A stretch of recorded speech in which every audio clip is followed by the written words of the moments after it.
नमस्कार, SBT news में आपका स्वागत है। पेश है 2 जून रविवार सुबह 6:15 बजे राजस्थान की बड़ी खबरें। वर्ष 2024 के लोकसभा चुनावों में 7वें एवं अंतिम चरण का मतदान संपन्न होने के बाद विभिन्न समाचार संगठनों एवं एजेंसियों ने अपने एग्जिट पोल यानी मतदान पश्चात सर्वेक्षण पेश किए, जिनमें अधिकतर में भारतीय जनता पार्टी एवं उसके नेतृत्व वाले राष्ट्रीय जनतांत्रिक गठबंधन को भारी बहुमत से सत्ता में पुनः आने की भविष्यवाणी की गई है। सर्वेक्षणों में भाजपा नीत राजग को 359 से लेकर 392 तक तथा कांग्रेस नीत इंडी गठबंधन को 118 से 161 तक सीटें मिलने की संभावना व्यक्त की गई है। अन्य को 10 से लेकर 48 तक सीटें मिल सकती हैं। हालांकि भाजपा के 370 से अधिक सीटें हासिल करने तथा राजग के 400 पार जाने की बात किसी ने नहीं कही है। इंडिया न्यूज़ डी डायनेमिक्स ने अपने अनुमान में राजग को 371, इंडी गठबंधन को 125 तथा अन्य को 47 सीटें दी हैं, जबकि जन की बात के सर्वेक्षण में राजग को 362 से 392, इंडी गठबंधन को 141 से 161 तथा अन्य को 10 से 20 सीटें दी हैं। पोल ऑफ एग्जिट पोल्स ने राजग को 365, इंडी गठबंधन को 142 एवं अन्य को 36 सीटें दी हैं। रिपब्लिक भारत मैट्रिज ने राजग को 353 से 368, इंडी गठबंधन को 118 से 133, अन्य को 43 से 48 सीटें मिलने का अनुमान व्यक्त किया है।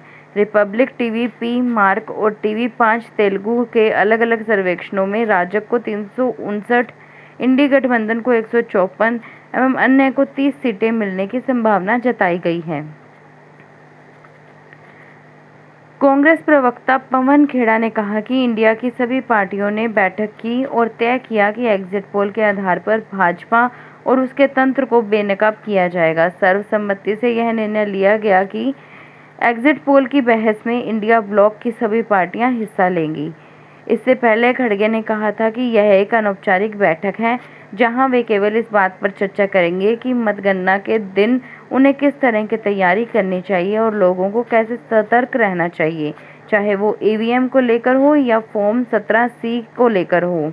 कांग्रेस पहले ही अपने स्टेट यूनियन के फॉर्म 17C को लेकर सतर्क का कह चुकी है।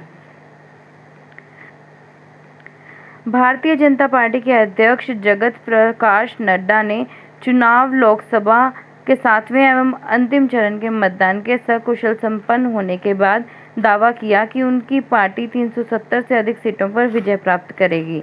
लोकसभा चुनाव के अंतिम चरण का मतदान समाप्त होने के बाद श्री नड्डा ने चुनाव आयोग 7वें चरण में शांतिपूर्ण मतदान संपन्न कराने के लिए धन्यवाद दिया। श्री नड्डा ने कहा कि दुनिया के सबसे बड़े लोकतंत्र का सबसे बड़ा उत्सव संपन्न हो गया है।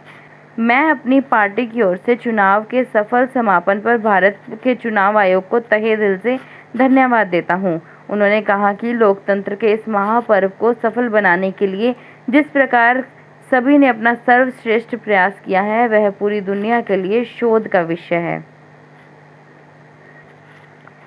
देश भर में लोकसभा चुनाव की मतदान की प्रक्रिया शनिवार को खत्म हो गई। इसके बाद एग्जिट पोल आने शुरू हो गए। एग्जिट पोल में राजस्थान की 25 सीटों पर जीत हार का अनुमान लगाया जा रहा है। हालांकि नतीजे 4 जून को आएंगे, लेकिन उससे पहले नो एग्जिट पोल और उसके आधार पर पोल ऑफ पोल्स के साथ पूरी डिटेल आपको यहाँ मिलेगी।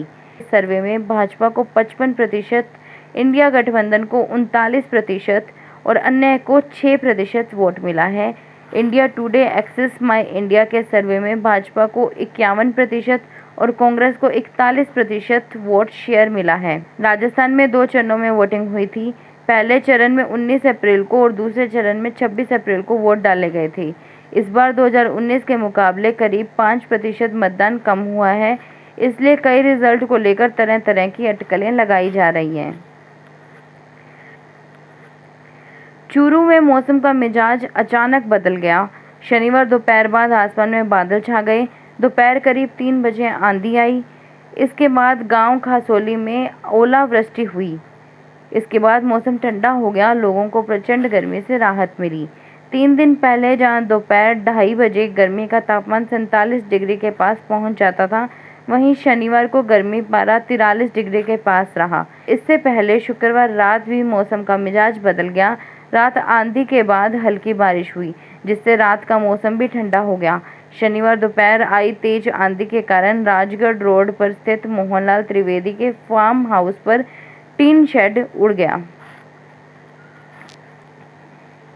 कांग्रेस ने एग्जिट पोल पर होने वाली डिबेट और चर्चाओं के बहिष्कार का फैसला किया है।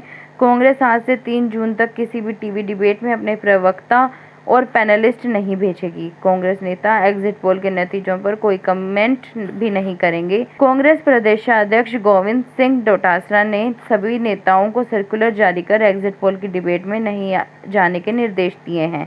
कांग्रेस कम्युनिकेशन सेल के इंचार्ज और राष्ट्रीय महासचिव जयराम रमेश ने 31 मई को राष्ट्रीय स्तर पर एग्जिट पोल की डिबेट के बहिष्कार करने की घोषणा की थी।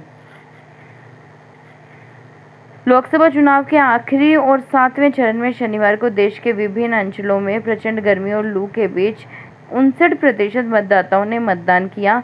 अंतिम चरण में 8 राज्यों एवं केंद्र शासित प्रदेशों की 57 सीटों के साथ साथ ओडिशा विधानसभा की बाकी बची 42 सीटों पर सुबह 7 से शाम 6 बजे तक मतदान कराया गया। कुछ स्थानों पर स्थानीय आवश्यकता के अनुसार मतदान बंद होने के समय में परिवर्तन किया गया। भीषण गर्मी के बावजूद भी शनिवार को 518 यात्री 7 ज्योतिर्लिंग की यात्रा पर निकले हैं। इनमें से सबसे ज़्यादा यात्री जयपुर के कनकपुरा से बैठी, वहीं चित्तौड़गढ़ से 20, उदयपुर से 70, भीलवाड़ा से 12 और अजमेर से 33 यात्री ट्रेन में चढ़े। भारत गौरव पर्यटक ट्रेन के तहत IRCTC की स्पेशल पैकेज के साथ सभी श्रद्धालु 11 दिनों की यात्रा कर 7 ज्योतिर्लिंग नागेश्वर, सोमनाथ, त्रयंबेश्वर, भीमाशंकर, घृणेश्वर, महाकालेश्वर और ओमकारेश्वर ज्योतिर्लिंगों के दर्शन करेंगे। इस यात्रा में सब अपने अपने परिवार के साथ दर्शन के लिए निकले हैं। भारतीय रेलवे के IRCTC ने गर्मियों की छुट्टियों को देखते हुए 7 ज्योतिर्लिंग दर्शन ट्रेन चलाने का फैसला किया है। ट्रेन शनिवार सुबह 8 बजे उदयपुर से रवाना हुई। Udaipur chambers of commerce and industries के 224-25 के लिए चुनाव में हर बार घमासान होता है, लेकिन इस बार कई पदों पर तो चुनाव लड़ने के लिए उम्मीदवार ही नहीं आए। अध्यक्ष से लेकर कई बड़े पदों पर तो निर्विरोध निर्वाचन होने जा रहा है। चुनाव परिणाम की आधिकारिक घोषणा 5 जून को की जाएगी। दक्षिणी राजस्थान की सबसे बड़ी इस औद्योगिक संस्था के चुनाव कार्यक्रम के तहत 28 मई तक नामांकन लिए गए और 31 मई को नाम वापसी के बाद तस्वीर साफ हो गई। अब 5 जून को मतदान और AGM होगी। इसमें उपाध्यक्ष पद पर 2 जने मैदान में होने से मुकाबला होगा। भीषण गर्मी और हीट स्ट्रोक के बढ़ते मामलों को देखते हुए दौसा में चिकित्सा विभाग सरकारी अस्पतालों के वार्डों में भी एयर कंडीशनर लगवाएगा। इसके लिए जिला स्तर पर प्लान तैयार कर इम्प्लीमेंट किया जाएगा। CMHO डॉक्टर सीताराम मीना ने बताया कि पिछले दिनों जिला प्रभारी सचिव एवं संभागीय आयुक्त के जिले के दौरे के बाद मरीजों को लू तापघात से बचाने के लिए प्रयास और तेज कर दिए गए हैं। उप मुख्य चिकित्सा एवं स्वास्थ्य अधिकारी डॉक्टर महेंद्र सिंह गुर्जर ने बताया कि संभागीय आयुक्त के निर्देशों के अनुसार जिले के सभी सरकारी अस्पतालों में जिला अस्पताल, उप जिला अस्पताल और सामुदायिक स्वास्थ्य केंद्रों में स्थित बड़े वार्डों में 3 से 4 AC लगाए जाएंगे। राजस्थान यूनिवर्सिटी में एडमिशन लेने के लिए स्टूडेंट्स को थोड़ा और इंतजार करना पड़ेगा। यूनिवर्सिटी के अंतर्गत आने वाले कॉलेजों में अंडर ग्रेजुएशन कोर्सेज में 7000 से ज़्यादा सीटों के लिए शुरू होने वाली एडमिशन प्रक्रिया फिलहाल अगले 48 घंटे के लिए स्थगित हो गई है।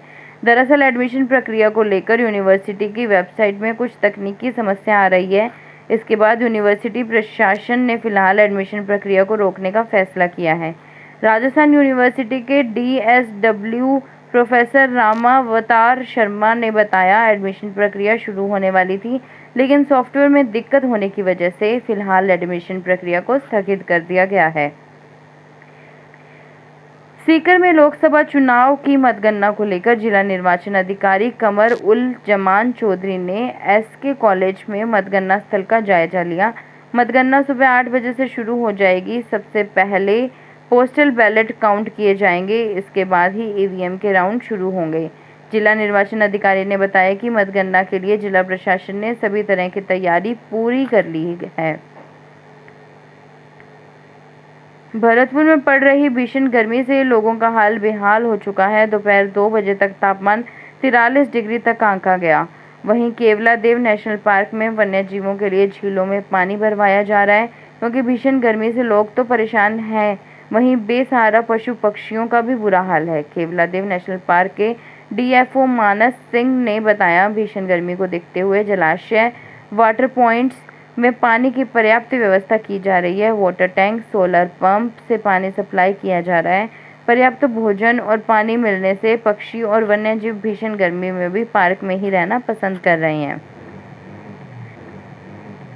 राजस्थान में भाजपा की सरकार बनने के बाद बीजेपी मंत्रियों और विधायकों के बेटों का क्रिकेट से लगाव हो गया है।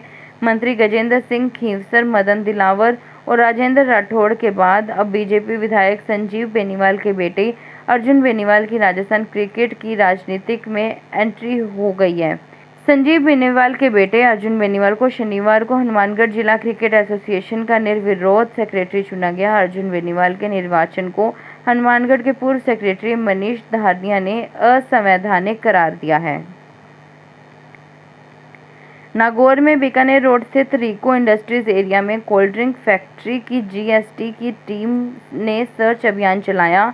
रिको स्थित एक फैक्ट्री में टैक्स चोरी की शिकायत को लेकर वाणिज्यिक कर विभाग की टीम ने कार्यवाही की। फैक्ट्री में कोल्ड ड्रिंक, पीने का पानी और बेकरी का काम किया जाता है। फैक्ट्री मालिकों की टैक्स चोरी की शिकायत पर कार्रवाई करते हुए विभाग की टीम ने सर्च चलाया। फैक्ट्री के माल से जुड़ी शहर की एक दुकान में भी वाणिज्यिक कर विभाग के अधिकारी पहुंचे और काफी देर तक तलाशी ली। फिलहाल खास खबरों में इतना ही। ताज़ा खबरों की जानकारी के लिए देखते रहिए एसबीटी न्यूज़। धन्यवाद।